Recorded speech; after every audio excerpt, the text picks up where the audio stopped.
We are live.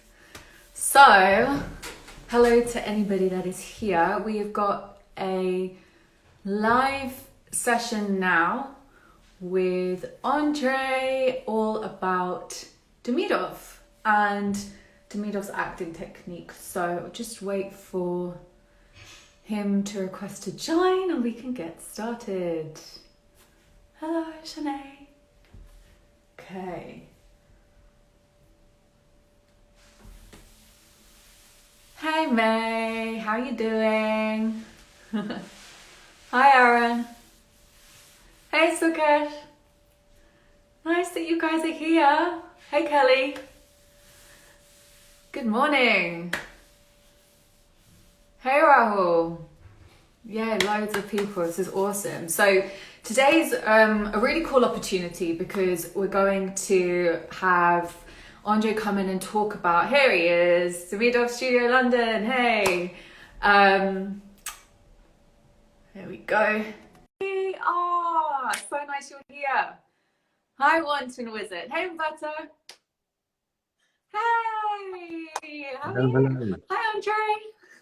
Hi, Keira. How Just are you seeing all the doing? people pop up and chat in the comments and I'm getting too excited. How are you doing? Very well. How are you?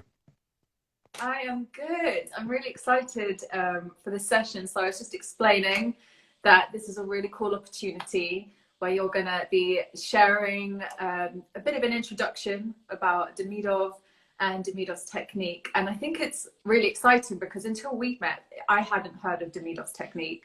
And it's always so exciting and enriching to hear about different acting techniques and how they can unlock things in your acting and open you up in new ways. So I'm going to pass it over straight to you. If you can tell everyone a little bit about yourself and your studio. Yeah, sure. Well, thank you for inviting me. It's great to see you and great to be with all of you today. Um, I guess my encounter with Demidov started some years ago. I trained initially as an actor and then as a director. And I worked in Poland for a long time in a sort of post-Grotowski tradition of work. I worked in a company there, a resident company at the Grotowski Institute, and so my training was quite diverse. I trained initially classically as an actor and a director, and then I worked for many years in Poland. And at the same time, I was teaching as well as directing.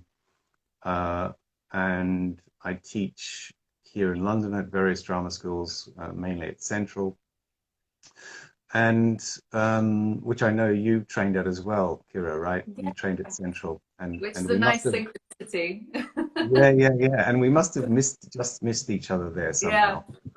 Um, so yeah, but what I encountered in my teaching was I felt for a long time that I was hitting my head against a wall, that I was just coming up against blocks all the time. And my, I started thinking, is it me or is it the technique or what's going on here? Why is what I'm teaching so accidental? Some students connect, some students don't connect, some students connect sometimes, but the creative state is not stable. It's not sustainable. And I was very frustrated by this. I was bringing all of my knowledge. I was experimenting myself with variations of Stanislavski work that I was trained in, bringing in my knowledge of my understanding of Grotowski. Um, and still, I felt very frustrated. And um, and then I met Andrei Melev Babel, who is a Russian acting pedagogue who introduced me to Demidov. I was very interested in Vakhtangov at the time, and he was a kind of expert in Vakhtangov. And we met, and he told me about Demidov, and it just basically blew my mind because it was like everything, everywhere I was heading myself intuitively, and things I thought I was inventing myself. Of course, someone else had been there and been there so thoroughly. It was like someone had turned a light on in a dark room. And just to give probably a little bit of Yeah. background of who Demidov was, right? Because he's very little known, and for very understandable reasons. Maybe it might help if I just give a little bit of a background as to Yeah, who he was and where absolutely. he came from. So Yeah. Nikolai Demidov was a very close associate of Stanislavski. He was one of the three original teachers of Stanislavski's system. And alongside, so there were three teachers basically that were entrusted to teach the work. It was Solozhitsky, Vakhtangov, and Nikolai Demidov. And basically, Stanislavski never taught his own system in the school. He used it and developed it in rehearsal with his actors, but he never actually taught it in the Moscow Art Theatre School. That was left to these three men. And Demidov, in the teaching of the technique, he started to encounter what he saw as Stanislavski's mistakes. Demidov was also the first editor of what we know as an actor prepares or an actor's work. And he kept feeding Stanislavski all of the results of his experiments. And he went to Stanislavski and said, we have to change this, it's not working. Because he kept encountering these same issues over and over again. And Stanislavski said, well, what do you mean it's not working? And you mean we have to change this, this, and this? And Demidov said, yes, we do. And so, of course, Stanislavski fired him. But in that time, he fired him as the editor of an actor's work, and he fired him from the studio. But in that time, Demidov kept developing his own technique. And Demidov was, first of all, trained as a psychiatrist at Moscow University. Right. Came from a theatrical family. His father was quite a well-known director. His brother was quite a well-known playwright. But he trained as a psychiatrist, so he had a deep understanding of human psychology. He was also into various esoteric practices. He introduced Stanislavski to yoga, and which is very little known, right? He introduced Stanislavski to these things because he saw Stanislavski was experimenting with certain things, and he said to him, "Why are you trying to reinvent the wheel? These exercises already exist in various other practices." Yeah. So in that time he wasn't working there, he kept developing his own work, his own technique. And when Stanislavski came to see the work that Demidov was doing, and by the way, he was working with amateurs, right? People who would finish work and come to work with him after work. After 3 months of this work with Demidov, Stanislavski came to see it. And he said to Demidov, you realize these people could walk on stage at Moscow Art Theatre tomorrow. How did you do it? And so he rehired him, and he made him the head of the Moscow Art Theatre Studio School again. And from there, he kept developing his technique, and Stanislavski supported him. But the main difference, and this comes to one question I got that somebody wanted me to address today, which is what's the main difference between Stanislavski and Demidov? There are many. They had many disagreements, but one of the main issues was that Demidov said that you can't divide the creative process into separate elements and teach them separately, which is what Stanislavski was doing, right? And that's what, if you read an actor's work or an actor prepares, every chapter is on a different element. So concentration of attention, grasp, communion, through line of action, relaxation of muscles, all of these things. And then say to the actor at the end, okay, now put it all together. So for Demidov, from the first day of training, he said the actor needs to be holistically allowing access to their subconscious creativity to work through them. That the creative process is not divisible into separate elements, that you can't teach them separately. And this is the big issue he kept coming up against.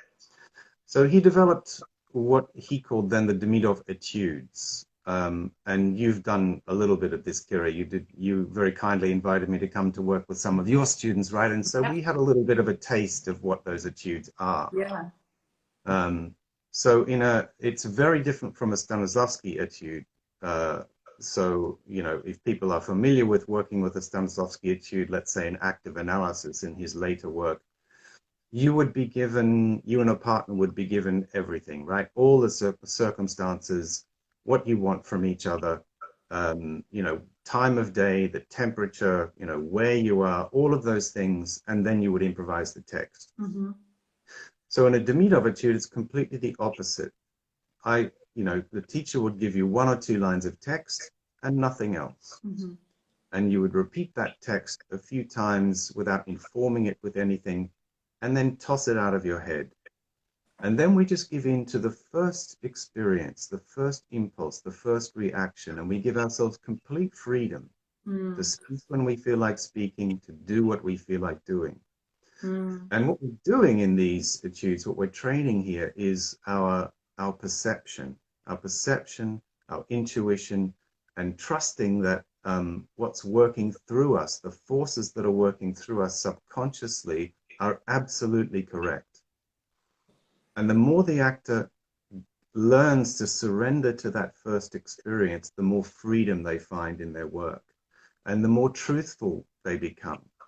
Because one of the main principles of the Demidov work is total freedom, complete freedom, not taking myself into my own hands and trying to force something to happen, trying to make something happen, not forcing myself to want something. I mean, how can we force ourselves to want something?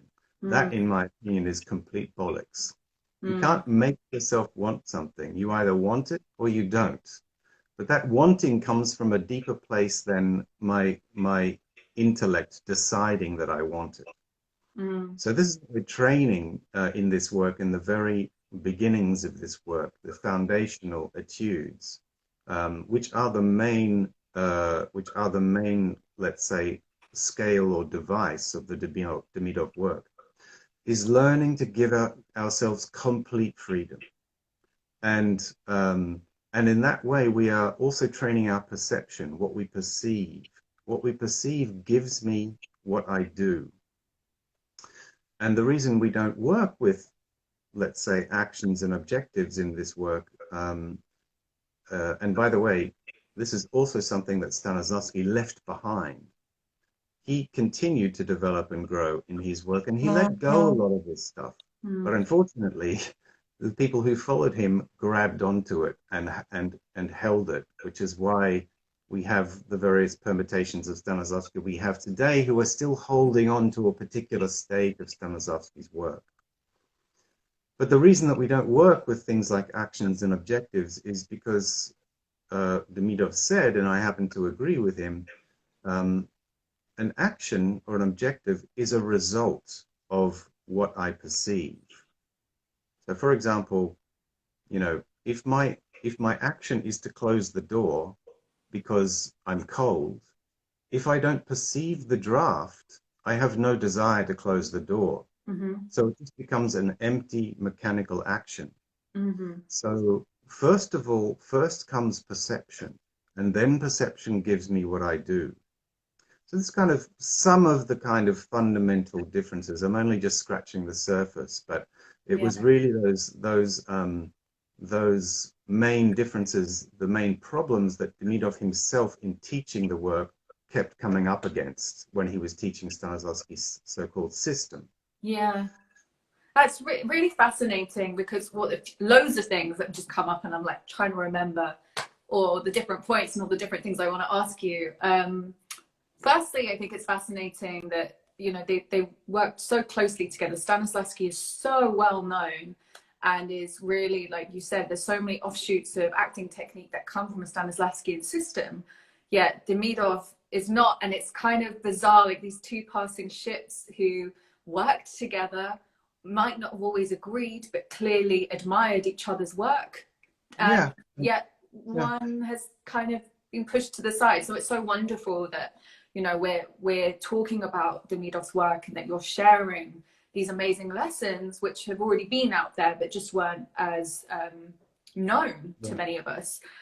And Yeah. it was really for political reasons, you know, that we haven't heard about Demidov, because even though Stanislavski supported him while he was alive, after Stanislavski died, Yeah. um, and we have to remember this is after the revolution, right? So the Stanislavski system was the only official way an actor could train. Ah. And so in Russia, and so because Demidov disagreed with the great maestro, Uh-huh. um, after he died, after Stanislavski died, all of Stanislavski's disciples got Demidov fired from all of his jobs. He wasn't allowed to publish anything, and he wrote, you know, 5 books. He wasn't allowed to publish anything, and basically he went into exile first in Siberia, um, and he taught at a school in Buryat Republic, and he essentially came back to Moscow to die.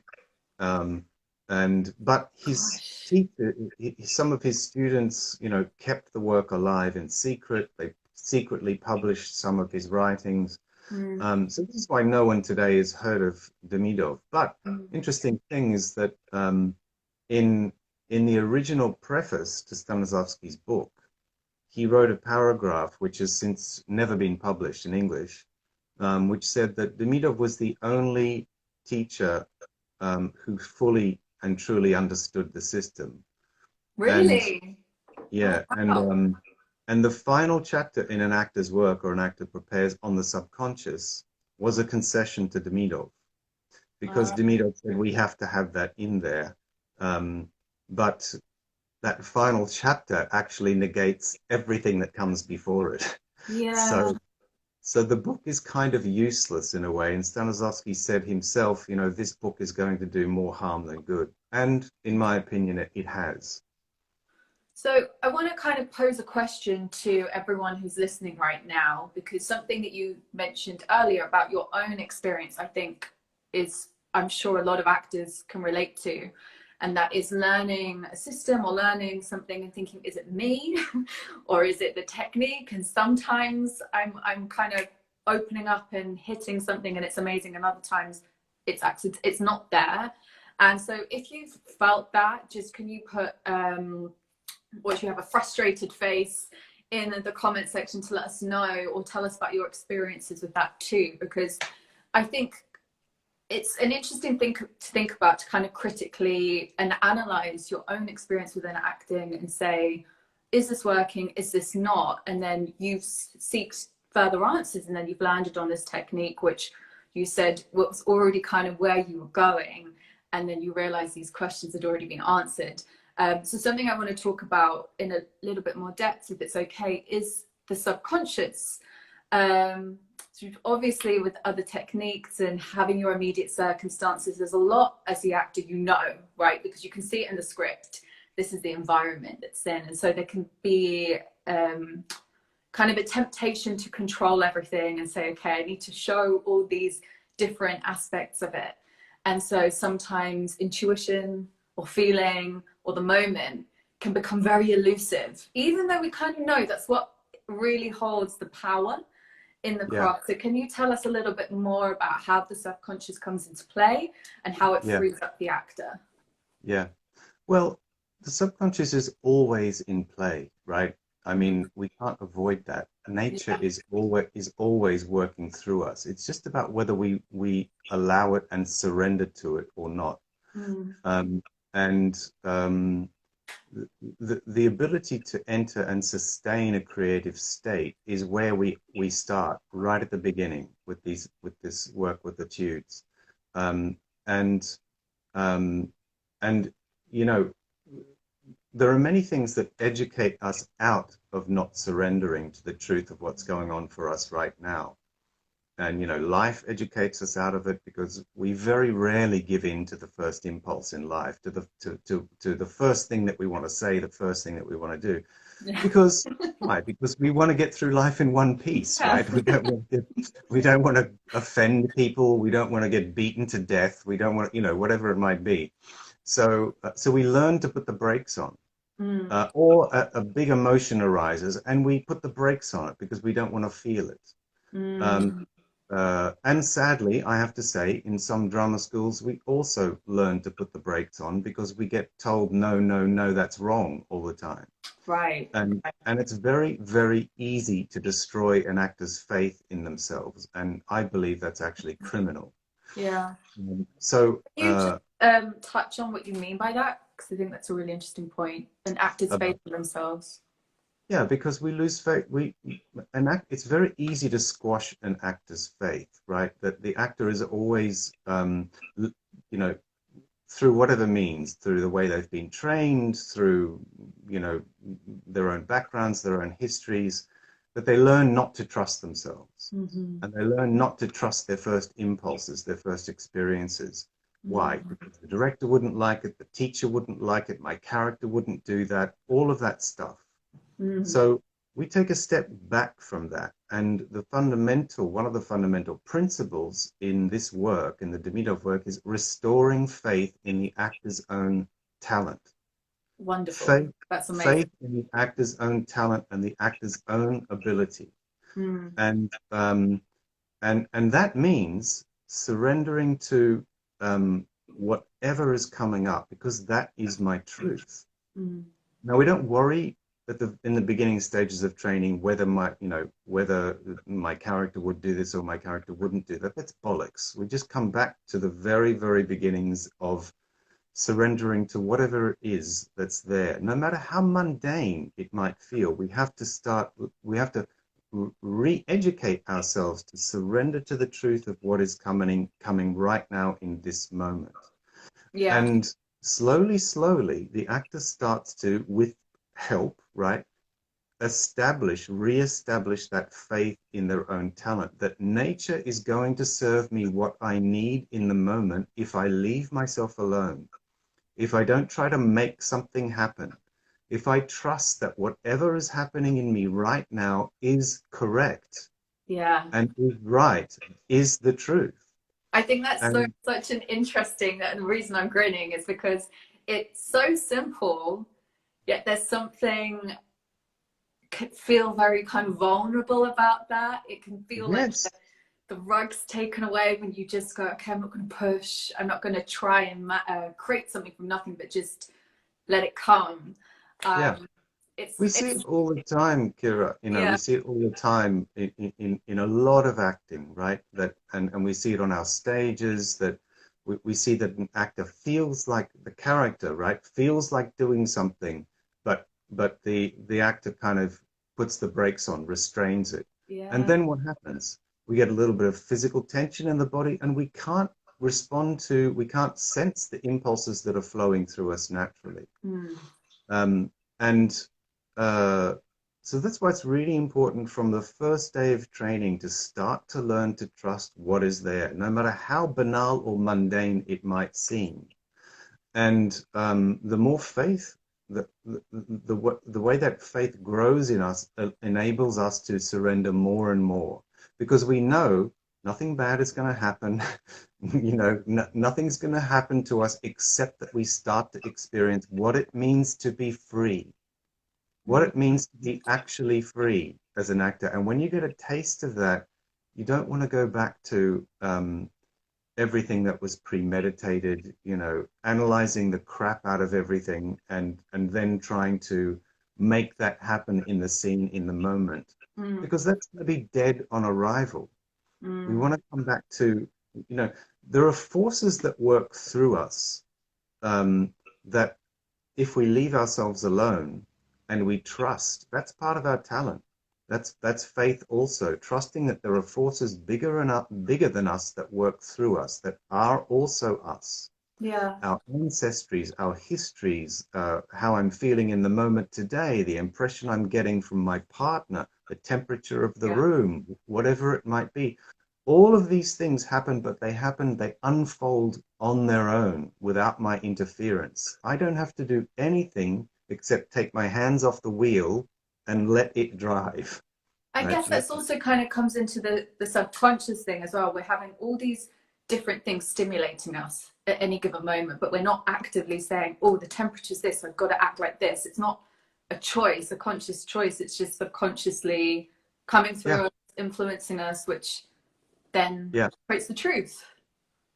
exactly. And and you know, um, when I surrender to whatever is there, whatever is coming up for me in the moment, um, it opens up a window into a much larger truth. Yeah. Not that I'm aware of that larger truth, but when I surrender to my personal truth, it opens up a window into a much larger universal truth. No matter how banal it might seem, and the let's call it a mistake that a lot of actors make when they first come to this work is that they don't trust that first thing is enough. They don't trust that it's stage worthy, right? My first impulse or my first experience is that I just feel tired. I think, no, that can't be it. It's got to be something better than that. Yeah. And then, and of course they miss that first experience, and that first experience takes us straight into the truth. Yeah. No, that's why I say that no matter how banal it is, it might seem to us. If I surrender to it, it's not banal, it's the truth. I totally agree with that. And I think there's something, there's often a pressure in actors to think, I have to be interesting.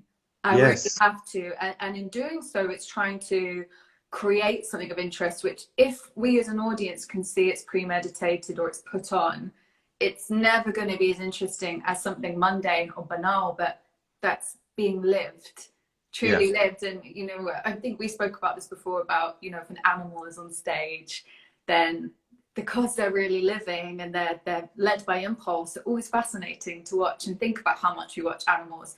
They're not at all worrying about being interesting, but just being so aligned with yourself and well, true that's a with yourself. wonderful It's always interesting.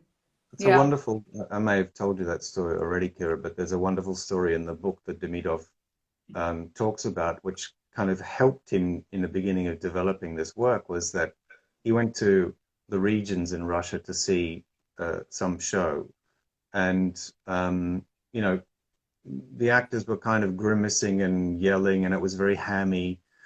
And then a cat walked on stage, and the whole audience watched the cat, was taken away by the cat. The cat sort of looked around, Oh, jumped on the table, licked its balls, got bored, and then left.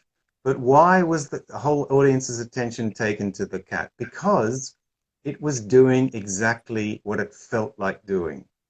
yeah, And nothing was premeditated. It wasn't trying to show anything. It was just being. yeah. Whereas all of the actors on stage were pushing and, shouting, and it was completely fake. Which also Having is like, there's an ease with that, isn't there? An ease of being in the moment, Absolutely. whereas that pushing can be cause lots of tension. It can be hard, hard, hard, hard work, but that doesn't mean it's going to be more interesting than the easy breezy cat walking through.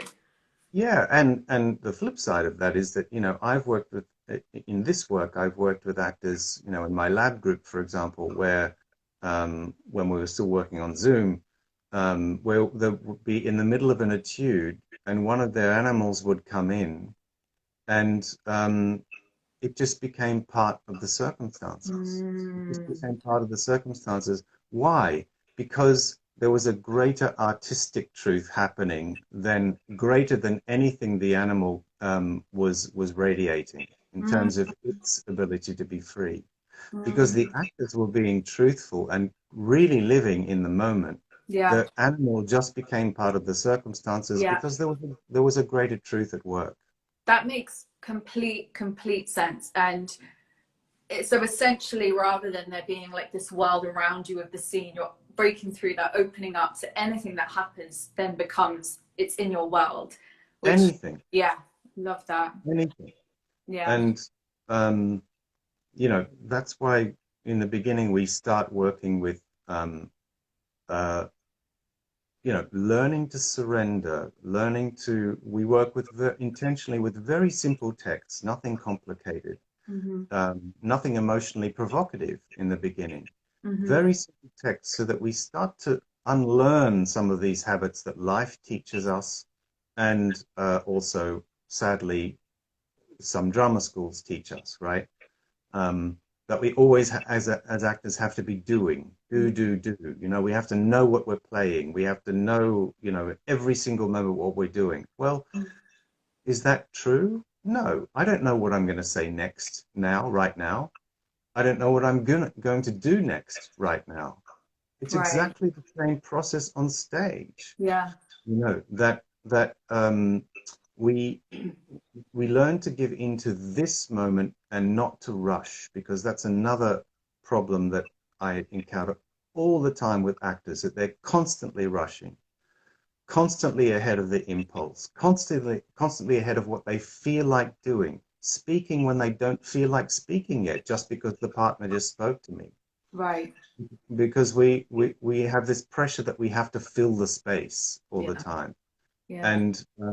And one of the main expressions I use all the time is take your time. Take your time. I Hmm. don't feel like speaking yet. Don't speak. I don't feel like moving. Don't move. Conversely, I do feel like moving. Surrender to that movement. Yeah. I think so. One of the things I really wanted to ask you about, and this kind of is a nice point, is about impulse. And we were talking about it in the session that you led with us, which is amazing. Well, I'd love for you to explain to everyone else actually the train kind of metaphor as impulse, because I think that really beautifully described it. Yeah, well, it's not my expression. It's something that Demidov used Ah, okay. in with his students, but was just that you know the we talk about freedom, right? That if we don't have freedom as an actor, we have nothing.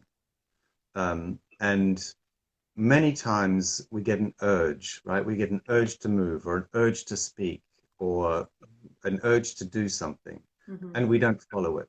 Hmm. For whatever reason. Sometimes it's not even conscious, or sometimes the actor's brain might kick in and say, no, I shouldn't speak yet. I should wait till, you know, whatever. I should wait for it to sound better, or I should manage how I'm going to say the line. Or I don't want to move because, you know, I have an urge to move and I stop myself because for whatever reason, right? My character wouldn't do that, or the director won't like it, or whatever it is. And those first urges, those first impulses are always the most truthful and always the most powerful, always the most, let's say, dramatic. Mm. So, and when I don't give in to it, um, it's lost, or it gets translated into something else. Hmm. And then I have to wait for the next urge. So Demidov talked about this in terms of an express train, that the first impulse that comes to me is like an express train that comes past. And most of us as actors never get on that express train. We never get on it. So the next train that comes along is a, you know, slow passenger train, and you know we're kind of looking at which compartment we want to be in, which seat we want to go, we want to sit in, and that train goes past and we miss that as well. And the next train that comes is like a freight train, right, which is super slow, and we have to wait another hour for it. And so you know, as actors, we are very often missing the first train, and we're getting on the third, fourth, or 15th train, right? We have to wait for that impulse to come. So that's really what that's about. The fact that we very rarely surrender to the first thing that comes, surrender to that urge to speak, surrender to that urge to go to the window, surrender to the urge to get away from my partner, whatever it might be, right? We very rarely give into that.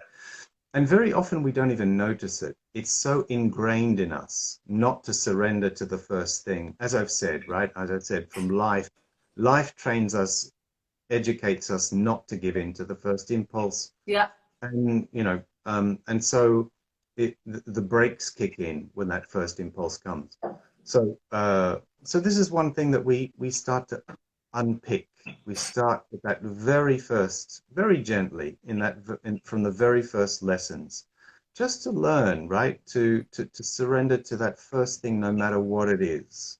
Yeah. And um, and you know, sometimes that can take some time. Sometimes that can take some trust.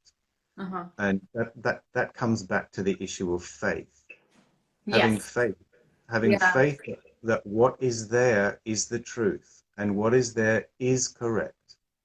Yeah, and I think that word they're correct, because one of the things that comes up a lot if I'm first working with someone or someone gets in touch is they'll mention a fear of doing it right or wrong in the scene, and that takes up so much headspace, and it's like Yeah, such a surefire way to stop any impulse if your head's thinking, well, is this what that person wants? Is this what the director wants? Is this the right way? Rather than yeah, just allowing your impulse to lead. So it can be so stuck in the head when you're yeah, worrying about how it should be right and wrong, rather than it can be so many different ways, and impulse is going to be different every time. yeah. And um, and then giving myself complete freedom to surrender to what is coming to me in the moment without thinking about what. It's not my job as an actor to judge whether it's right or wrong. Yeah, That as soon as you do that, you're messing with yourself completely. You're messing with your own artistic instrument. You're messing yeah, with your own intuition. And it's not my job, even, it's none of my business, even how the line comes out. It's not my business to manage how the line comes out. It will come out how it wants to come in response to the circumstances. yeah, In response to circumstances are the thing that govern how I behave. Not that I know how I'm going to behave, but they will govern how I behave. So when I talk about freedom, people might be thinking, well, that's all great, but what if I have to act a particular way? Well, I would say in a particular way in a play as a character. yeah, Um, yeah. so I would say to that the circumstances are the thing that govern what I do, govern how I behave, not how I do it, but what happens, right? So Ah, yeah, for yeah, yeah, yeah. for Really important for, distinction. for example, and I may have used this before, this example, but if I'm playing Othello, Hmm. um, I'm not suggesting that working in this way is just going to be complete chaos and I'm just doing whatever I want to do. Yeah. It's freedom within the circumstances, but circumstances are a force. They are forces that work through us. If we don't try to play circumstances, if we don't try to play relationship, if we don't try to play character, if we leave ourselves alone, those circumstances will pick us up like a force and carry us Hmm. on their own without our interference. Hmm. Now, to go back to that example of Othello, if I'm playing Othello and I'm giving myself complete freedom, I'm not going to go out tonight and forgive Desdemona Hmm. because that's not in the circumstances, No. that's not in the play. But if I've absorbed the circumstances correctly and I give myself complete freedom, how I strangle her tonight is going to be different Hmm. because I'm different tonight, she's different tonight. So Hmm. tonight I might be killing her with compassion. Tomorrow night it might be with rage. The Hmm. next night it might be with longing. You see what I mean? So Absolutely. so Yeah. it's freedom to leave myself alone, to let those circumstances pick me up and carry me. I always say that, circumstances are like the banks of a river that are given. But our life, our talent, our artistic flow is the water, is the river that flows between those banks. Right. So you're And it's guided by that. You have these kind of parameters which you're not in control of. You don't need to show and them. not It's even there. aware of, right? Yeah. The water is not aware of the banks. Yeah. It's just there guiding them. And the water is different every second. Yeah. It's flowing because life flows. A Which is also, character. like, sorry to interrupt, but that's also the like joy of acting, and when you feel Absolutely. that zone, and you feel that you're not trying to control everything, but you feel the life flowing through you. That's so powerful, and I think that's the most joyful feeling as an actor. And the sad thing about that, Kira, is that you can't control it. No, You no, can't control it. As soon as you start trying to control things, you're dead.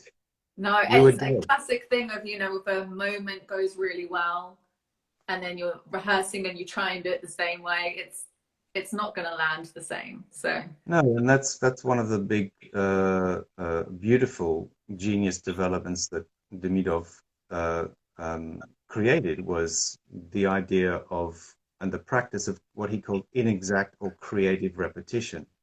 So when we repeat an etude, we don't try to hang on to our behavior, what we felt last time, what we did last time. We let everything go. But when we do that, we find that on repetition, circumstances become more specific, relationships become more layered and more nuanced, more subtle, Yeah. and certain things start to emerge that we had no idea about. And it doesn't matter how many times we repeat, if we stay with this principle of letting everything go and not trying to hang on to anything that happened last time, not trying to hang on to, oh, that was great. I felt really angry. I'm going to try to do that again. Yeah. You won't do it. It will be dead.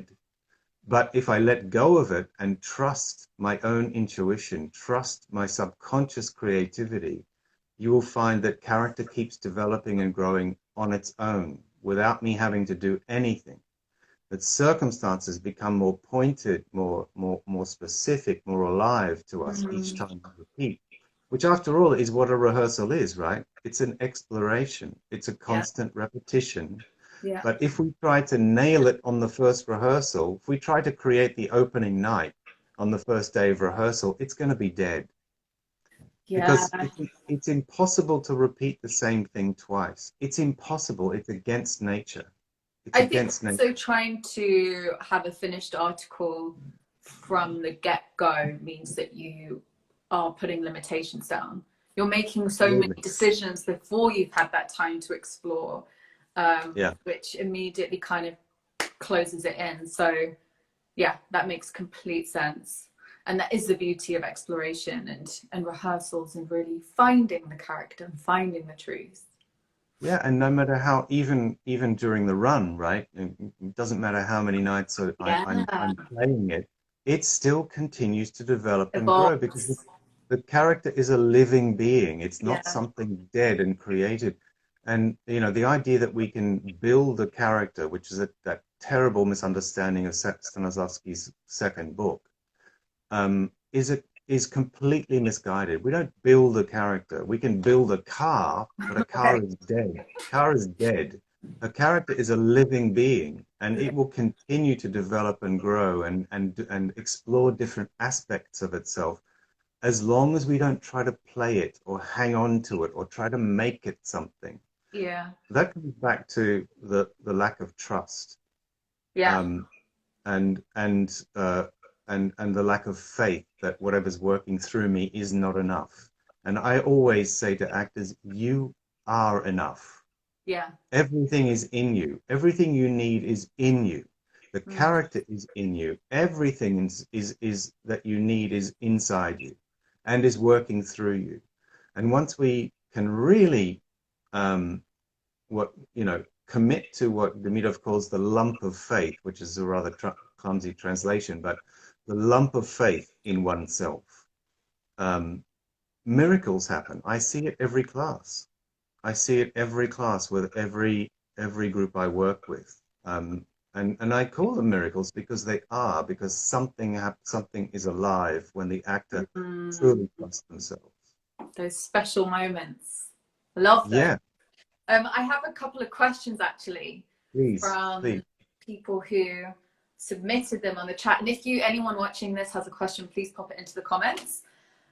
So this is from Ren, and it's, what are the reasonings and explanations behind the basic principles of the technique: freedom, emptiness, faith, and creative calm? So I think you've actually already mentioned quite a bit about the freedom and faith in the Yeah. actor. So emptiness and creative calm. Yeah, it's a great question. And I think we've touched on quite a bit of that, but just to talk maybe a little bit about creative calm, what Demidov talks about there is, uh, you know, I think I mentioned before that as actors, many actors were always rushing. We're always rushing. We're always trying to cram the lines into our heads, and we're always Yeah. slightly ahead of ourselves.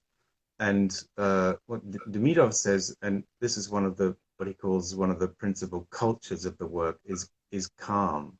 is finding a sense of calm, because out of that calm, whole universes emerge. When I'm not calm, when I'm slightly agitated or nervous or, whatever it might be, um, I'm kind of in two places at once. I'm I'm in the future worrying about what will happen. I'm in the past worrying about what happened to me before, and I'm not present. That's So, so true. That's so true. mhm. Yeah. And that sense of calm allows all of those forces that I talked about to pick us up and work through us. Mm. Uh, I mean, you look, for example, at what happens with classical musicians, right? When you go and see a concert, when they're just tuning up, Yeah. they're sitting calmly, they're tuning their instruments. They might be chatting with each other, but why? Because they've done their scales every day, and Mm. you can give them any piece of music and they can play it. And they're in a place of calm. Now, let's take an actor backstage before he or she goes on, pacing up and down, trying to cram the lines into their head right in the last minute, trying to speed run the lines to make sure they're there. That's not calm. That's not That's not calm. calm, and that's not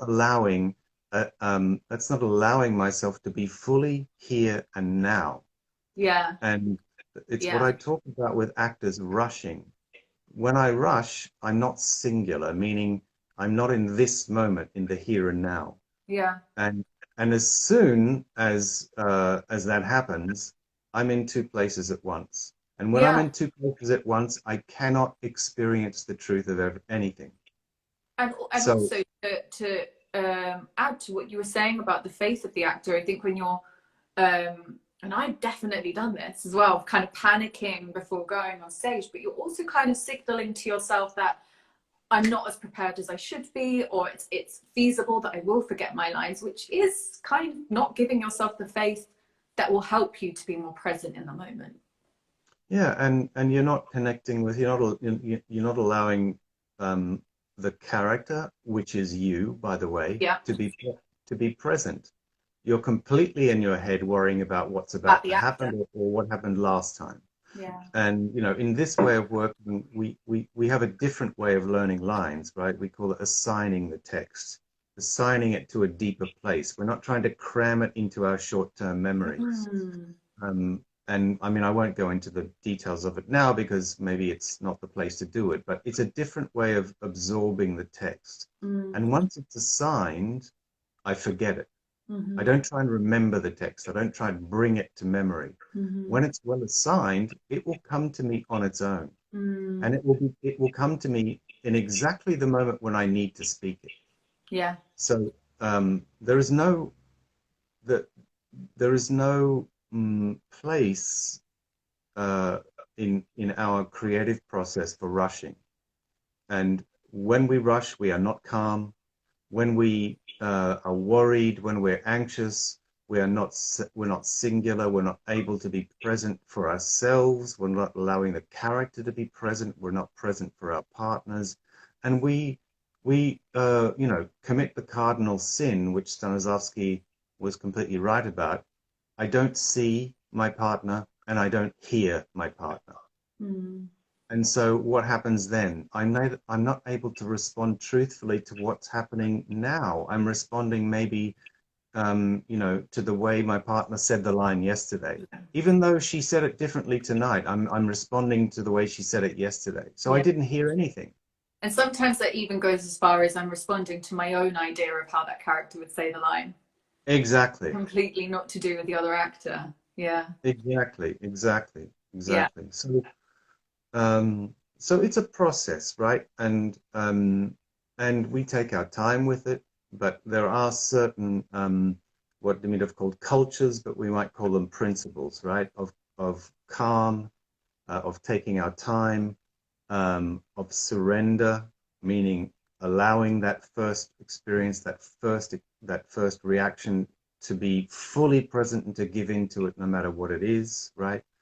There are certain principles that of the work that we start working with from day one. We don't talk about theory, the theory of it, right? Because in true Demidov fashion, he always said practice has to come before theory. Otherwise, we just, we're locked in our heads, right? Yeah. So we just work.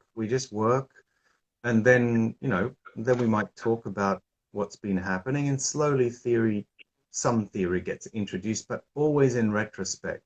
So Right. the actor has some way of absorbing what happened to them. Yeah, and that makes sense because then the learning comes from a way of experience or embodying rather than theoretically understanding something beforehand. So I guess it's where does that understanding come from? Because I definitely agree with sometimes this over analysis and just understanding a character from a completely or apart cerebral analytic perspective can stop the understanding from coming to a deeper intuitive impulsive place. So Exactly. starting the other way around makes complete sense. And the same with analysis, right? That I spend 2 weeks sitting around a table analyzing this shit. Oh, excuse me, analyzing the hell out of a text, right? And actioning my way through a text. Um, And you can get locked. and what happens? Yeah. As I said before, Kira, right? In this work, we don't work with actions because um, actions are a result. Yeah. Actions are a result of what I perceive. So if I'm actioning my way through a text, I'm playing results. How Yeah. do I know what I want in the next moment? How do I know what my character is going to want in the next moment? It's impossible. It Yeah. doesn't work that way. Yeah. If I'm truly giving in to what's happening to me in the moment, all of that takes care of itself. I don't have to worry about that. I mean, you saw it yourself in our tudes, right? In the class we did. Were there actions there? Yes. Was there communication? Yes. Was there, communion with the partner? Yes. All of these things exist, but they exist holistically. We Yeah. don't have to try to divide something that is indivisible. Yeah. Yeah. Yeah. Yeah. And they were discovered. They were discovered. Yeah. They were discovered, exactly. So Hmm. next question. Um, how is the technique aimed at making actor creators? Well, fundamentally, we start with the idea that the actor is a creative being, Mm-hmm. and that every actor has their own creative individuality. And in this work, in this technique, we call it a school rather than a technique. It is Mm-hmm. a technique, but it's also a school because it has an entire curriculum. Um, but the actor as a creative being is at the center of everything. So what we are doing in this work is lifting the actor up to be an equal partner with any director, a creative partner, not a puppet. Mm-hmm. So I'm not just waiting to be Yeah. told what to do. I'm not just waiting. I have um, my own, creative individuality that I am bringing as an artist. So we are teaching people to be artists, not to be, you know, not to sort of shape them to be able to work with a particular director or a particular kind of work. We want that person's voice to be fully recognized and acknowledged. And that's what we mean by actor creator. Somebody who is creating, not somebody who is being told what to do and doing it because they were told to do it. Yeah. Somebody who is listening to their inner creativity and responding to it and allowing it to grow to its full fruition. Yeah. Oh, I love that. So it's so great to hear. And I didn't know that that was such a specific part of it. And I think, oh, gosh, I just think that's so important to kind of remind actors of their own creativity, what they bring to a part, to feel empowered by it. It is a completely creative endeavor, and that worrying about is it right or wrong or what's the right way to do it completely Not our gets rid of business. that. And actually, it's Not our your business. creativity. Yeah. It's not our business to worry about No. whether what we're doing is right or wrong. It's not our business. That is a handbrake that we slowly learn to let go of, right? Not my business what's going to happen next. Not my business how the line comes out. As soon as I understand that intuitively, I'm free. I'm free. Absolutely. Yeah. And it's lovely to discover that freedom, because it's I think really what actors are craving, sometimes holding on too tight can get in the way of that, which is like this funny thing of wanting something and that kind of getting in your own way with it. Okay, I have another question here. Please.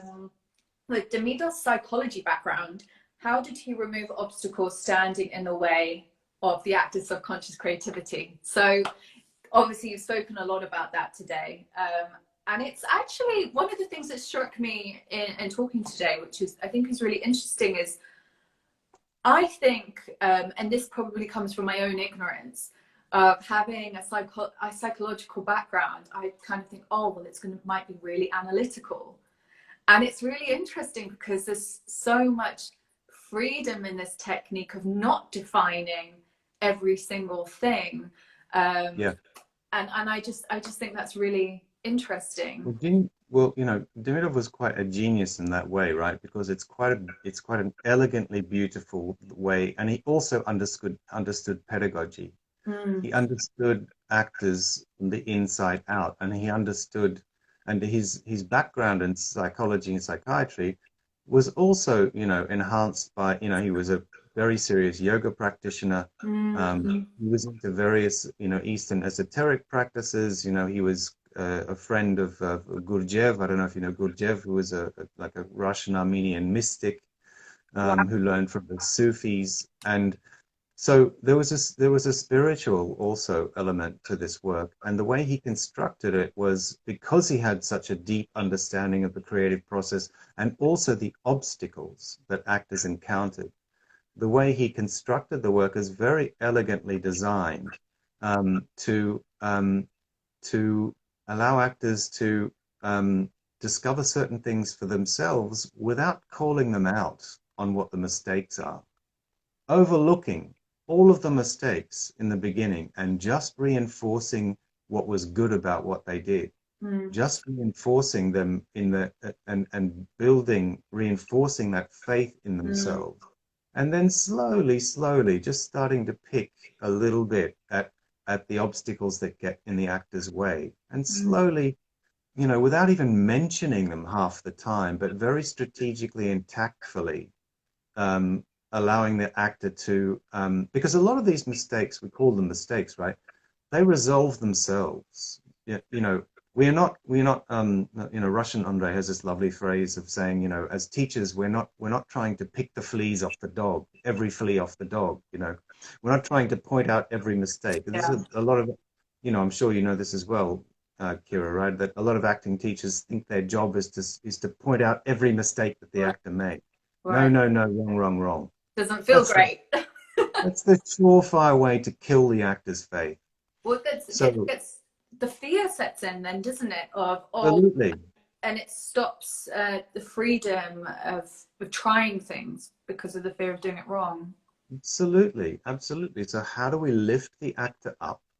And when we find that we lift the actor up, a lot of these things take care of themselves, because a lot of them are to do with lack of faith in themselves, or not surrendering to that first impulse, or, the brakes kicking in at a certain point.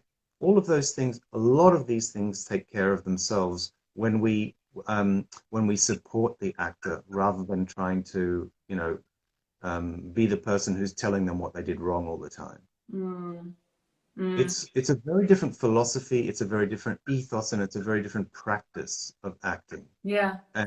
And something I believe is, long overdue.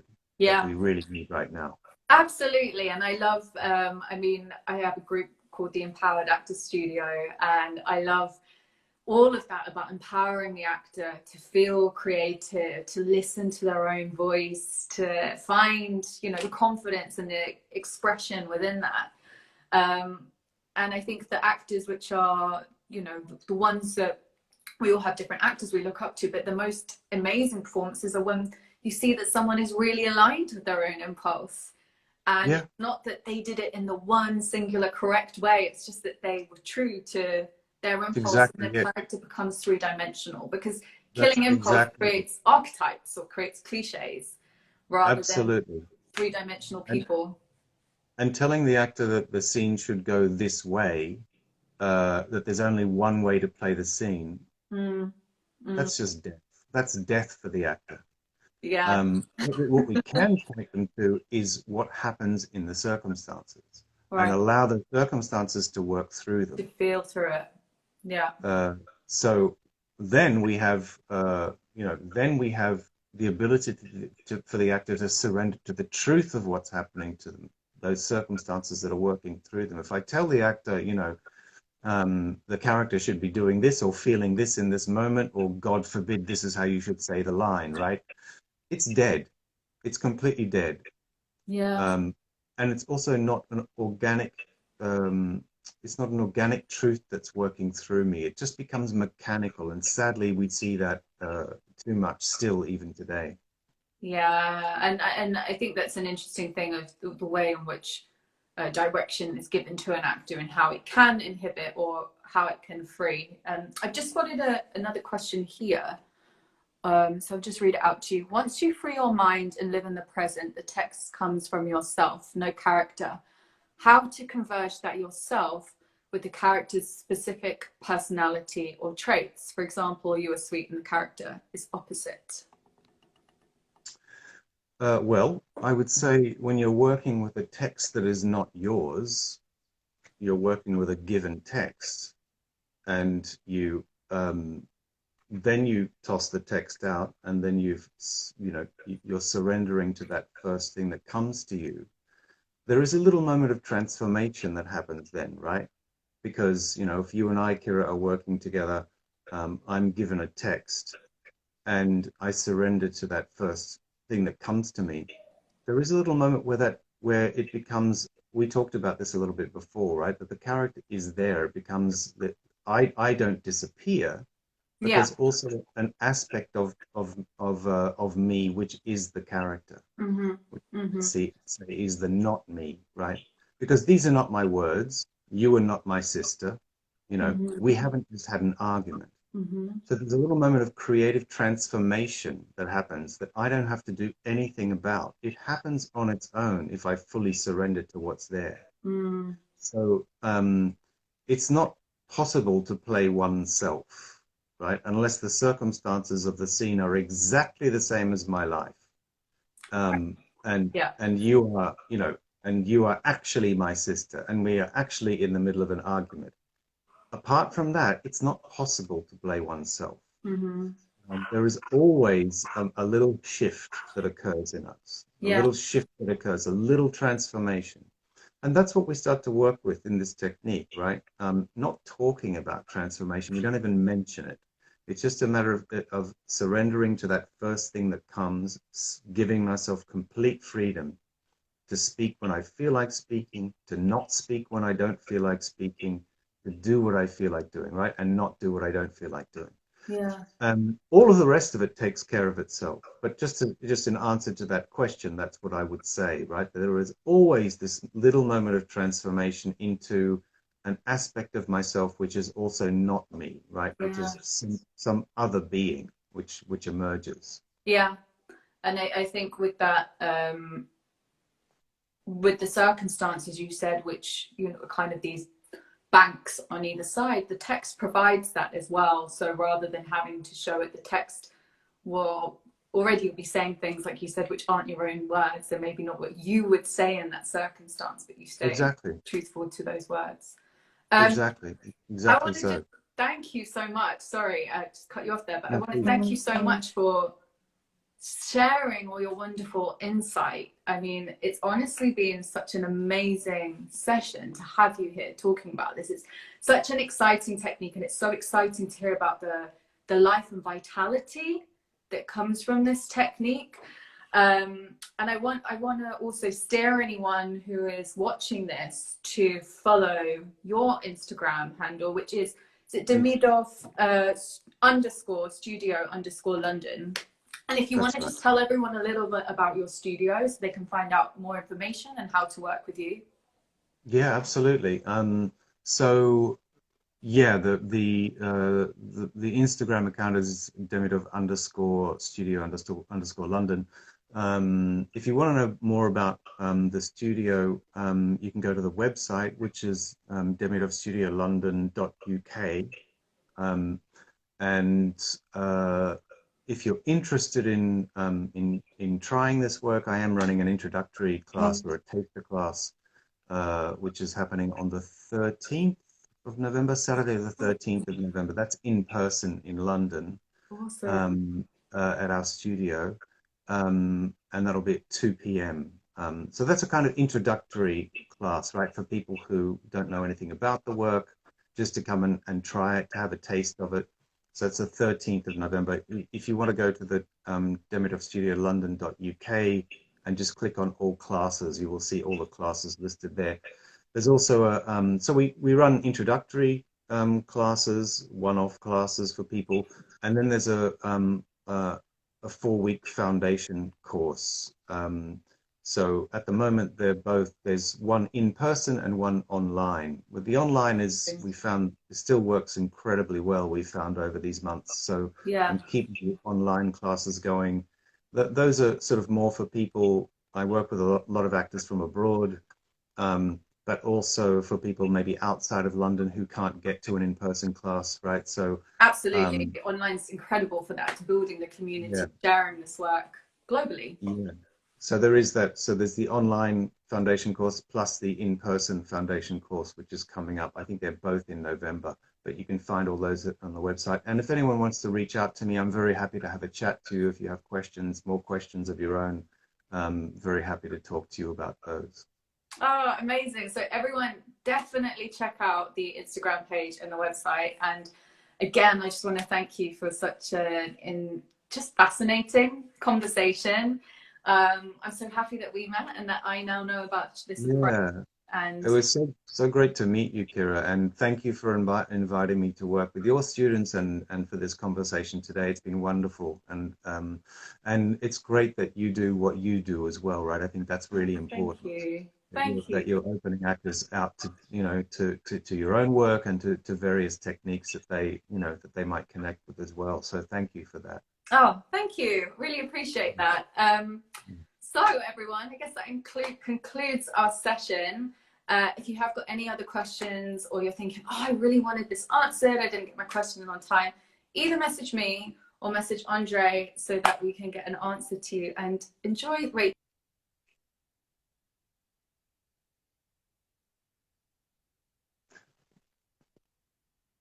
I've lost your sound. 1 second. Oh,